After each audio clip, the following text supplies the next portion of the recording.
સ્થાનિક સ્વરાજ્યની ચૂંટણીમાં વિજયી થયેલા નવનિર્વાચિત સરપંચ અને સભ્યોનું નર્મદા ભાજપ દ્વારા સન્માન કરાયું।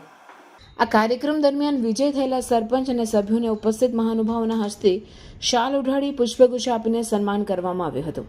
ત્યારે વિજય થયેલા સરપંચ અને સભ્યોએ ગામની પ્રગતિ અને લોકોની સેવા માટે પોતાનો સંકલ્પ વ્યક્ત કર્યો હતો। આ કાર્યક્રમથી સ્થાનિક સ્વરાજ્યના વિકાસ માટે જુસ્સો જગાડ્યો છે, જે નાંદોદ, તિલકવાડા અને ગરુડેશ્વર તાલુકામાં પ્રગતિના પથ પર આગળ લઈ જશે, એમ જણાવી સૌને અભિનંદન શુભકામનાઓ પાઠવી। નવા સરપંચ અને સભ્યોનું સન્માન કરીને ગ્રામ વિકાસના નવા યુગની શરૂઆત થઈ છે।